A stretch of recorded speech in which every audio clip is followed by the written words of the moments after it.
प्रिय विद्यार्थियों, एक बार पुनः मैं हाजिर हूँ आपके अपने यूट्यूब चैनल सालनी हिंदी ज्ञान गंगा के माध्यम से। आप सभी विद्यार्थियों का हार्दिक स्वागत एवं अभिनंदन। प्रिय विद्यार्थियों, हम लोग इस समय हल कर रहे हैं आदिकालीन हिंदी साहित्य से संबंधित प्रश्नोत्तरी। आज हम लोग 265 नंबर प्रश्न के आगे हल करेंगे। तो प्रिय विद्यार्थियों, आप यदि चैनल पर पहली बार हैं तो चैनल को सब्सक्राइब कीजिए, वीडियो में अंत तक बने रहिए।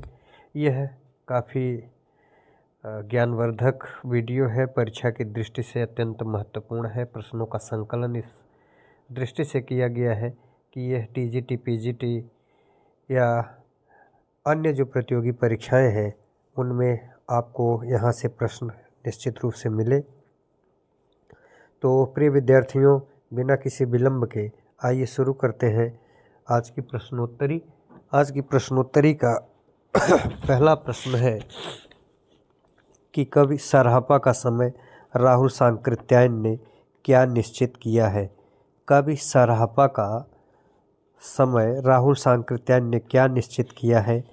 क 693 ईस्वी, ख 796 ईस्वी, ग 769 ईस्वी या घ 969 ईस्वी।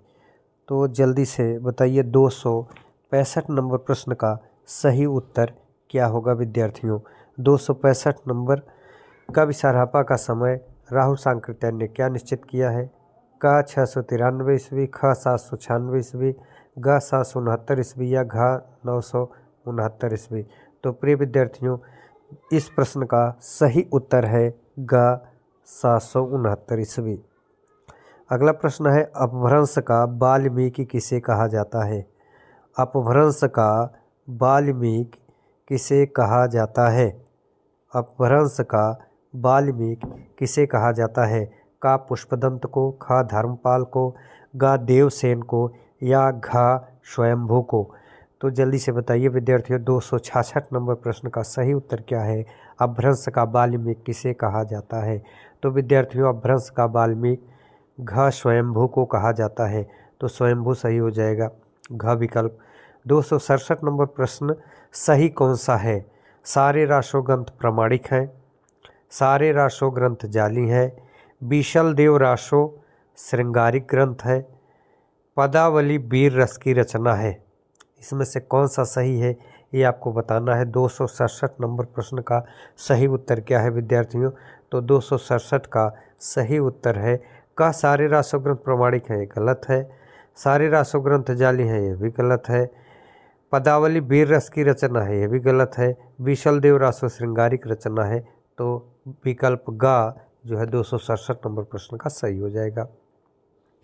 अगला प्रश्न है विद्यार्थियों, सिद्धों का सही समय है। 268 नंबर प्रश्न सिद्धों का सही समय है। का 9वीं शताब्दी, ख 12वीं सदी या ग 7वीं सदी या 10वीं सदी। घ विकल्प जो है 10वीं सदी। सिद्धों का सही समय क्या है। 268 नंबर प्रश्न का सही उत्तर क्या होगा। क 9वीं सदी, ख 12वीं सदी, ग 7वीं सदी या घ 10वीं सदी। तो विद्यार्थियों, 268 नंबर प्रश्न का सही उत्तर है क विकल्प 9वीं सदी। अगला प्रश्न है विद्यापति की पदावली की भाषा है, मैथिली है या भोजपुरी है या खड़ी बोली है या अवधी है। जल्दी से बताइए विद्यापति की पदावली की भाषा है क मैथिली, ख भोजपुरी, ग खड़ी बोली या घ अवधी। जल्दी से बताइए इस प्रश्न का सही उत्तर क्या होगा विद्यार्थियों। तो 269 नंबर प्रश्न का सही उत्तर है क मैथिली। अगला प्रश्न है कवियों के कालक्रम में असंगत का चयन कीजिए। कवियों का जो कालक्रम है इसमें असंगत का चयन करना है। स्वयंभू 9वीं शताब्दी, पुष्पदंत 10वीं शताब्दी, अब्दुल रहमान 12वीं या 13वीं शताब्दी, जिनदत्त सूर्य 14वीं शताब्दी। जल्दी से बताइए 270 नंबर प्रश्न का सही उत्तर क्या होगा, इसमें कौन सा असंगत है। तो विद्यार्थियों, 270 नंबर प्रश्न में स्वयंभू 9वीं शताब्दी ये सही है, पुष्पदंत 10वीं शताब्दी ये भी सही है, अब्दुल रहमान 12वीं से 13वीं शताब्दी ये भी सही है, जिनदत्त सूर्य 14वीं शताब्दी ये विद्यार्थियों गलत है, इसलिए घ विकल्प जो है वो सही हो जाएगा। अगला प्रश्न है अपभ्रंश नाम पहले पहल कहाँ प्रयुक्त हुआ है? बहुत ही महत्वपूर्ण प्रश्न है विद्यार्थियों। अपभ्रंश नाम पहले पहल कहाँ प्रयुक्त हुआ है? का भरत मुनि के नाट्यशास्त्र में, ख देवसेन के शावकाचार में, ग वल्लभी के राजा धारसेन के शिलालेख में, या घा बाण भट्ट कृत हर्षचरित में। जल्दी से बताइए 271 नंबर प्रश्न का सही उत्तर क्या होगा विद्यार्थियों? तो 271 नंबर का सही प्रश्न है विद्यार्थियों, ग वल्लभी के राजा धारसेन के शिलालेख में सबसे पहले अपभ्रंश नाम जो है प्रयुक्त हुआ है। अगला प्रश्न है 272, कुवलयमाला कथा 9वीं शताब्दी के रचनाकार कौन है? क सोमप्रभ सूर्य, ख उद्योतन सूर्य, ग शालिभद्र सूर्य, या घ धर्म कुशल मुनि। जल्दी से बताइए विद्यार्थियों इस प्रश्न का सही उत्तर क्या होगा? कुवलयमाला कथा 9वीं शताब्दी के रचनाकार कौन है? क सोमप्रभ सूर्य, ख उद्योतन सूर्य, ग शालिभद्र सूर्य, या घ धर्म कुशल मुनि। तो 272 नंबर प्रश्न का सही उत्तर है कुवलयमाला कथा, यह उद्योतन सूर्य की रचना है। अगला प्रश्न है जिन कुशल सूर्य पट्टाभिषेक रास के रचनाकार कौन है? का सुमतिगण है, खा जिन धर्म सूर्य हैं, या विजय सेन सूर्य हैं, या धर्म कलश मुनि हैं। यानी जिन कुशल सूर्य पट्टाभिषेक रास के रचनाकार कौन है? 273 नंबर प्रश्न का सही उत्तर है विद्यार्थियों धर्म कलश मुनि। घ विकल्प सही हो जाएगा 273 नंबर का। आइए 274 नंबर प्रश्न की तरफ बढ़ते हैं। जम्बू स्वामी रास के रचयिता कौन है? क धर्म सूरी, ख शालिभद्र सूर्य, ग जिनिधर्म सूर्य, या घ अद्वय वज्र। तो 274 नंबर प्रश्न का सही विकल्प क्या है विद्यार्थियों? जल्दी से बताइए। जम्बू स्वामी रास के रचयिता कौन है? क धर्म सूरी, ख शालभद्र सूरी, ग जिनधर्म सूरी, या घ अद्वय वज्र। तो 274 नंबर प्रश्न का सही उत्तर है विद्यार्थियों का धर्म सूरी। धर्म सूरी ने जम्बू स्वामी रास की रचना की है।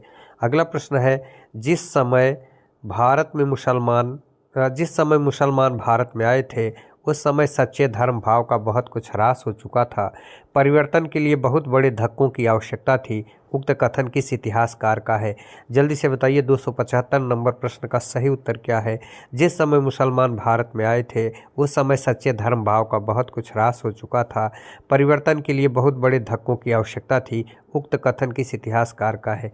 विद्यार्थियों जितने भी कथन हैं इनको आप नोट कर लेंगे क्योंकि ये अक्सर परीक्षाओं में पूछे जाते हैं और यह लगभग गलत हो जाते हैं। तो अगर सावधानी नहीं बरतेंगे तो इस तरह से आपसे भी गलती हो सकती है। अतः आप इन प्रश्नों को नोट करते हुए चलेंगे ताकि इन पर आप फिर से अपनी दृष्टि डाल सकें। तो 275 नंबर क हजारी प्रसाद द्विवेदी है, ख मिश्र बंधु है, ग रामचंद्र शुक्ल है, या ख डॉक्टर नगेंद्र है। तो 275 नंबर प्रश्न का सही उत्तर क्या है? जिस समय मुसलमान भारत में आए थे उस समय सच्चे धर्म भाव का बहुत कुछ ह्रास हो चुका था। परिवर्तन के लिए बहुत बड़े धक्कों की आवश्यकता थी। उक्त कथन किस इतिहासकार का है? तो 275 का ग रामचंद्र शुक्ल। ग विकल्प सही हो जाएगा। अगला प्रश्न है हिंदू समाज में नीची से नीची समझी जाने वाली जाति भी अपने से नीची एक और जाति ढूंढ लेती है। उपयुक्त कथन किसका है? बहुत ही महत्वपूर्ण प्रश्न है। हिंदू समाज में नीची से नीची समझी जाने वाली जाति भी अपने से नीची एक और जाति ढूंढ लेती है। उपर्युक्त कथन किसका है? का रामचंद्र शुक्ल का, खा नंदुलारी वाजपेयी का, गा गे का, या घा हजारी प्रसाद द्विवेदी का। तो जल्दी से बताइए 276 नंबर प्रश्न का सही उत्तर क्या होगा विद्यार्थियों? तो 276 नंबर प्रश्न का सही उत्तर है विद्यार्थियों घ हजारी प्रसाद द्विवेदी। घ हजारी प्रसाद द्विवेदी। चलिए अगले प्रश्न की तरफ बढ़ते हैं। 277 नंबर प्रश्न किस हिंदी काव्य में सर्वप्रथम 12 मासा का वर्णन किया गया है? 277 नंबर प्रश्न किस हिंदी काव्य में सर्वप्रथम 12 मासा का वर्णन किया गया है? क विशल देव रासो, ख पद्मावत, ग पृथ्वीराज रासो, या घ वसंत विलास। तो जल्दी से बताइए 277 नंबर प्रश्न का सही उत्तर क्या होगा विद्यार्थियों? तो 277 का सही उत्तर है क। तो विद्यार्थियों 278 नंबर प्रश्न का सही उत्तर क्या होगा? पृथ्वीराज रासो को सुख सुखी संवाद के रूप में रचित मानने वाले विद्वान हैं का रामचंद्र शुक्ल, खा गणपत चंद्रगुप्त, ग हजारी प्रसाद द्विवेदी, घ श्याम सुंदर दास। तो विद्यार्थियों इस प्रश्न का सही उत्तर है ग हजारी प्रसाद द्विवेदी। आइए अगले प्रश्न की तरफ बढ़ते हैं। खुसरो के गुरु कौन थे? क मोइनुद्दीन चिश्ती, ख मीर तकी, ग ख्वाजा बंदी नवाज, या घ निजामुद्दीन औलिया। तो 279 नंबर प्रश्न का सही उत्तर क्या होगा विद्यार्थियों? का मोइनुद्दीन चिश्ती, ख मीर तकी, का गा ख्वाजा बंदा नवाज या घा निजामुद्दीन औलिया। तो 279 नंबर प्रश्न का सही उत्तर है विद्यार्थियों निजामुद्दीन औलिया जो है अमीर खुसरो के गुरु थे। अगला प्रश्न है 280, विद्यापति के अतिरिक्त मैथिली का एक अन्य प्रसिद्ध कवि कौन है? का दामोदर शर्मा, खा उमापत, ग जयपाल, घा प्रताप सिंह। 280 नंबर प्रश्न का सही उत्तर क्या है विद्यार्थियों? तो 280 नंबर प्रश्न का सही उत्तर है खा उमापत। आइए अगले प्रश्न की तरफ बढ़ते हैं। निम्नलिखित में से व्याकरण ग्रंथ है? का उक्ति व्यक्ति प्रकरण, ख वर्ण रत्नाकर, ग राउल बेल, घा गंगा वाक्यावली। निम्न में से व्याकरण ग्रंथ है? का उक्ति व्यक्ति प्रकरण, ख वर्ण रत्नाकर, ग राउल बेल, घा गंगा वाक्यावली। 281 नंबर प्रश्न का सही उत्तर है विद्यार्थियों उक्ति व्यक्ति प्रकरण जो है ये व्याकरण ग्रंथ है। चलिए अगले प्रश्न की तरफ बढ़ते हैं। 281 नंबर प्रश्न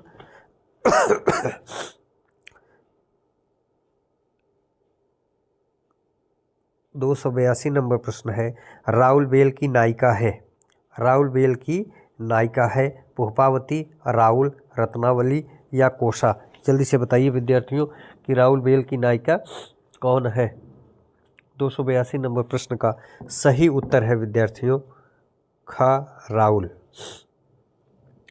283 नंबर प्रश्न है, विद्यापति को रहस्यवादी सर्वप्रथम किसने घोषित किया? का रामचंद्र शुक्ल, खा राम कुमार वर्मा, ग ग्रियर्सन, घा मिश्र बंधु। जल्दी से बताइए 283 नंबर प्रश्न का सही उत्तर क्या है? विद्यापति को रहस्यवादी सर्वप्रथम किसने घोषित किया? तो ग ग्रियर्सन, ग विकल्प सही हो जाएगा। अगला प्रश्न है, विद्यापति की कौन सी कृति अभी तक अप्रकाशित है? का पदावली, ख कीर्तिलता, ग शैव सर्वस्व स्वार, घ गीत कीर्ति पताका। जल्दी से बताइए विद्यार्थियों विद्यापति की कौन सी कृति अभी तक अप्रकाशित है? का पदावली, ख कीर्तिलता, ग शैव सर्वस्व स्वार और घ कीर्ति पताका। तो 284 नंबर प्रश्न का सही उत्तर क्या है विद्यार्थियों? 284 नंबर प्रश्न का सही उत्तर है घ कीर्ति पताका जो अभी तक प्रकाशित नहीं हुई है। अगला प्रश्न है, खुसरो का व्याकरण ग्रंथ है? नुहे सिपर, हालात कन्हैया, खालिक बारी, नजरानी हिंदी। जल्दी से बताइए 285 नंबर का सही उत्तर क्या है? खुसरो का व्याकरण ग्रंथ है नुहे सिपर, हालात कन्हैया, खालिक बारी या नजरानी हिंदी। तो विद्यार्थियों इस प्रश्न का सही उत्तर है का नुहे सिपर जो है ये खुसरो का व्याकरण ग्रंथ है। आइए 286 नंबर प्रश्न, श्रुति के आधार पर वसंत विलास का रचनाकार माना जाता है? का मधुकर को, ख पातीराम को, ग रोडा को या घ बालचंद को। जल्दी बताइए श्रुति के आधार पर वसंत विलास का रचनाकार माना जाता है? का मधुकर, ख पातीराम, ग रोडा या घ बालचंद को। 286 नंबर प्रश्न का सही उत्तर है विद्यार्थियों घ बालचंद को। अगला प्रश्न है, वज्रयानियों का प्रभाव किस क्षेत्र में था? का पूर्वी भारत में, ख पश्चिमी भारत में, ग दक्षिणी भारत में या घ उत्तरी भारत में। 287 नंबर प्रश्न का सही उत्तर क्या है? वज्रयानियों का प्रभाव किस क्षेत्र में था? तो विद्यार्थियों वज्रयानियों का प्रभाव पूर्वी भारत में था, का विकल्प सही हो जाएगा। 288 नंबर प्रश्न है, रामचंद्र शुक्ल ने गोरखनाथ का समय निर्धारित किया है? का 11वीं शताब्दी, ख 13वीं शताब्दी, ग 10वीं शताब्दी, घा 12वीं शताब्दी। जल्दी से बताइए 288 नंबर प्रश्न का सही उत्तर क्या है? तो विद्यार्थियों 288 नंबर प्रश्न का सही उत्तर है ख 13वीं शताब्दी। अगला प्रश्न है, महासुखवाद का सिद्धांत किस बौद्ध शाखा में मिलता है? का नाथ साहित्य में, ख शाहजहान में, ग वज्रयान में या घ हीनयान में। 289 प्रश्न का सही उत्तर क्या है विद्यार्थियों? तो 289 प्रश्न का सही उत्तर है वज्रयान। महासुखवाद का सिद्धांत किस बौद्ध शाखा में मिलता है? तो वज्रयान शाखा में मिलता है। 290 प्रश्न, रत्नाकर जोपम कथा किस संप्रदाय का ग्रंथ है? क सिद्धों का, ख नाथों का, ग जैनों का या घ बौद्धों का। जल्दी से बताइए 290 रत्नाकर जोपम कथा किस संप्रदाय का ग्रंथ है? क सिद्धों का, ख नाथों का, ग जैनों का या घ बौद्धों का। तो 290 नंबर प्रश्न का सही उत्तर है विद्यार्थियों क सिद्धों का। अगला प्रश्न है, 84 सिद्धों में बहुत से मछुए, चमार, डोम, कहार, लकड़हारी, दर्जी तथा बहुत से शूद्र कहे जाने वाले लोग थे, अतः जाति पात के खंडन तो वह आप ही थे। वक्तव्य किस विद्वान का है? डॉक्टर नगेंद्र का है कि हजारी प्रसाद द्विवेदी का है कि रामकुमार वर्मा का है कि रामचंद्र शुक्ल का है। 291 नंबर प्रश्न का सही उत्तर क्या है विद्यार्थियों? तो 291 नंबर प्रश्न का सही उत्तर है घ रामचंद्र शुक्ल। 292 नंबर प्रश्न, आदिकाल में प्रामाणिक साहित्य उपलब्ध होता है? का रासो साहित्य, ख जैन साहित्य, ग सिद्ध साहित्य, घ नाथ साहित्य। 292 नंबर प्रश्न का सही उत्तर क्या है विद्यार्थियों? जल्दी से बताइए। तो 292 नंबर का सही उत्तर है ख जैन साहित्य।